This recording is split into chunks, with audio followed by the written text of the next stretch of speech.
जी हाँ, इन 530 यूनिट की कीमत लगभग 3 बिलियन यूएस डॉलर की होने वाली थी और जस्टिन ट्रूडो ने अपने पॉलिटिकल एजेंडा को पुश करने के चक्कर में कनाडा को यहाँ पर लगभग 3 बिलियन डॉलर का लॉस कराया है। इस रिपोर्ट के तुरंत बाद रशियन मीडिया की तरफ से रिपोर्ट किया जा रहा है कि भारत और रशिया बूमरैंग व्हीकल को लेकर बातचीत कर रहे हैं और आने वाले समय में ये रशियन 8x8 व्हीकल भारत में बनाया जा सकता है। भैया मोदी साहब जा रहे हैं ब्रिक्स समिट के लिए on the invitation of president Putin. वहां जब भी मारेंगे ये जो बाइडेन फिर से गिर जाएगा चेयर से नीचे।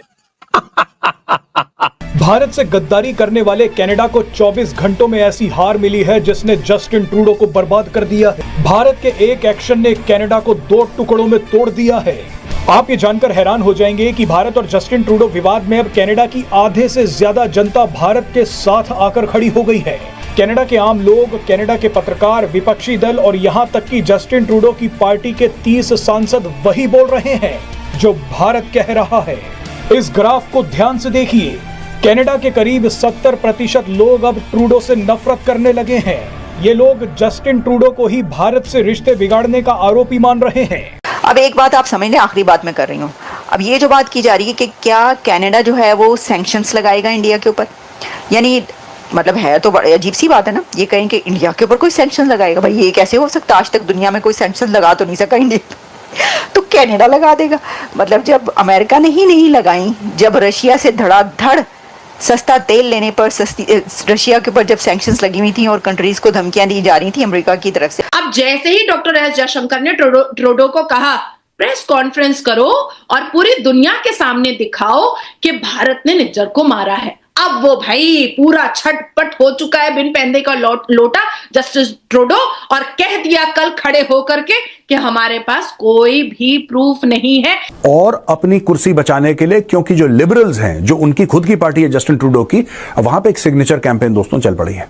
और सिग्नेचर कैंपेन ये है कि ट्रूडो को गद्दी से उतारो, कुर्सी से उतारो ट्रूडो। अब ये जो बात की जा रही है कि क्या कनाडा जो है वो सैंक्शंस लगाएगा इंडिया के ऊपर, यानी मतलब है तो बड़ी अजीब सी बात है ना। ये कहें कि इंडिया के ऊपर कोई सैंक्शन लगाएगा, भाई ये कैसे हो सकता? आज तक दुनिया में कोई सैंक्शन लगा तो नहीं सका इंडिया, तो कनाडा लगा देगा। मतलब जब अमेरिका ने ही नहीं लगाई, जब रशिया से धड़ाधड़ सस्ता तेल लेने पर रशिया के ऊपर जब सैंक्शंस लगी हुई थी और कंट्रीज को धमकियां दी जा रही थी अमेरिका की तरफ से, यहाँ से कहा जा रहा था कि जी आप ना करें ताल्लुकात कायम रशिया से और आप उनसे नहीं करेंगे कुछ भी लेन देन, तो इंडिया ने जितना तेल लिया वो तो धड़ाधड़ ले लेके बेचा भी आगे पूरे। फिर यूरोप ने भी इंडिया की देखा देखी ये काम किया, तो उस वक्त तो सैंक्शंस लगी नहीं। जो काम जो है वो इंडिया ने किया, जिसको कहते हैं ये देखें ये तो सैंक्शन लगे। सबसे पहले ये देखो, ये देखें, ये तो अब कुछ होए कुछ भी नहीं होता। भारत को तो कोई हाथ भी नहीं लगा सकता, कोई टच भी नहीं कर सकता और ना ही करता है। अब उनकी अपनी सी है, उन्होंने अपनी हैसियत बनाई है, उन्होंने अपनी एक क्रेडिबिलिटी बनाई है, उनका अपना एक मुकाम है इस दुनिया में बना लिया। मोदी साहब का जो एक क्रेडिबिलिटी है और उनकी जो एक अपना लेवल है वो उसके पर रहते हैं और उन्होंने 5वीं बड़ी इकोनॉमी बना दी है। और वो ऐसी 5वीं बड़ी इकोनॉमी है क्योंकि पॉपुलेशन दुनिया की सबसे बड़ी है, तो उसके अंदर वो अब टेक्नोलॉजी में इतना आगे चलेंगे कि पूरी दुनिया को सर्विस दे रहे हैं। उनके यूथ जो है पूरी दुनिया पे करें, तो कौन उनको जो है करेगा? वो कहेंगे अच्छा चलो ठीक है ये है तो फिर हमारी तरफ से ये है, तो फिर दुनिया क्या कहेगी? तो मुझे बिल्कुल नहीं लगता कि अगर जस्टिन ट्रूडो साहब जो हैं वो कह रहे हैं G7 की कंट्रीज़ को या अमेरिका को कि भाई ये है तो आप इनके साथ ये करें, तो कोई कुछ कर सके, कोई कुछ नहीं कर सकेगा। वो हिना रब्बानी खर ने जो कहा था ना, उन्होंने अपने उसके अंदर कहा था कि वो उसको तंजिया या उस तरह ले रही थी कि जी जो इंडिया है वो एक्सेप्शनल है, उसको कभी कोई कुछ नहीं कह सकता और कोई कुछ नहीं कहता, सारा जो है कहते हमें ही है। तो बात यह है कि यही बात सच है, इसकी वजह ये कि वो एक्सेप्शनल है उनकी कारकर्दगी, उनकी परफॉर्मेंस ऐसी है कि वो कहते हैं उंगली लगा के देखो खाओ तो सीधा कि जस्टिन ट्रूडो झूठ बोल रहे हैं और अपनी कुर्सी बचाने के लिए, क्योंकि जो लिबरल्स हैं, जो उनकी खुद की पार्टी है जस्टिन ट्रूडो की, वहां पे एक सिग्नेचर कैंपेन दोस्तों चल पड़ी है। और सिग्नेचर कैंपेन यह है कि ट्रूडो को गद्दी से उतारो, कुर्सी से उतारो ट्रूडो को। खुद जो लिबरल पार्टी के मेंबर्स हैं कह रहे हैं ये पागल आदमी है, ये हमें हरवा देगा इलेक्शंस, ये बकवास करता है। उन्होंने खुद बोला है कि साहब तुम्हारे चलते यहां पे कैनेडियंस के पास घर नहीं है, हाउसिंग क्राइसिस है, यहां पे फूड क्राइसिस चल रहा है कनाडा में। लोग जो पहले इतने डॉलर का इतना खाना ले पाते थे, अब इन्फ्लेशन इतना हो गया कि वो लोग खाना नहीं खा पा रहे ठीक से, और भी कई प्रॉब्लम्स हैं।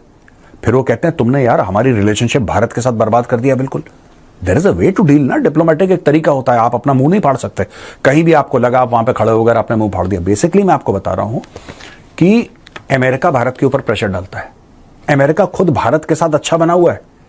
आप देख लेना, कभी भी अमेरिका ऐसी बातें नहीं करेगा। कुछ कुछ बोलेगा, एक दो सख्त बयान देगा, फिर बोलेगा अच्छा प्रेडेटर की डील कर ली है, ये हथियार की डील कर ली है, भारत हमारा defining partnership of the 21st century, ये सारी की सारी अंग्रेजी अमेरिका बोलेगा। लेकिन अमेरिका को एक ऐसा कुत्ता चाहिए जो भौंके भी और काटे भी, और अमेरिका कह सके कि भाई कनाडा तो दूसरा देश है, अमेरिका तो है नहीं, ये तो ट्रूडो कह रहा है, इसमें हमारा क्या लेना देना। जैसे चाइना करता है, चाइना के पास भी, और ये मैं नहीं कह रहा, तो प्लीज कोई पाकिस्तानी मुझे कमेंट्स में मत लिखना कि आप गंदी बातें कर रहे हैं हमारे खिलाफ, मैं कोई गंदी बात नहीं कर रहा। ये कहा गया है कि China has got 2 mad dogs, one is north Korea and the other one is Pakistan. अब मिनिस्ट्री ऑफ एक्सटर्नल अफेयर के डॉक्टर एस जयशंकर ने जब उनसे कहा कि भाई एकदम 1 to 1 बात होगी और कैमरा के सामने होगी और दुनिया के सामने होगी, अब क्या हुआ है कि अब जस्टिन ट्रूडो ने कल अपने कनाडा के पार्लियामेंट में खड़े होकर के कह दिया हमारे पास तो कोई प्रूफ ही नहीं है, हमें तो हमारे कनाडा के इंटेलिजेंस ने सिर्फ इंफॉर्मेशन दिया था और 5 आई ने सिर्फ इंफॉर्मेशन दिया था, और उसी इंफॉर्मेशन पे ये आदमी जो पजामा छाप है, जो बिन पहनने का लोटा है, जस्टिन ट्रूडो, ये खड़ा हो गया किससे लड़ने के लिए? भारत से, इतनी बड़ी इकोनॉमी वाले देश से, जिसकी जीडीपी इतनी हाई है, जो पूरी दुनिया में अभी सर्वप्रिय माना जा रहा है। अब क्या हुआ है कि कनाडा के जो सिटीजन्स हैं, जो कनाडा के वोटर्स हैं, जो कनाडा के नागरिक हैं, वो अपने प्राइम मिनिस्टर से कह रहे हैं कि भैया तुमने तो झूठ में हमारा नुकसान कर दिया है, और भारत के साथ इस वक्त ये जो इख्तिलाफ तुमने निज्जर के चक्कर में किया है, इससे तो हमारा प्रॉब्लम हो रहा है, इससे तो हमें तकलीफ हो रही है, हम तो तुमको सरकार से गिरा देंगे।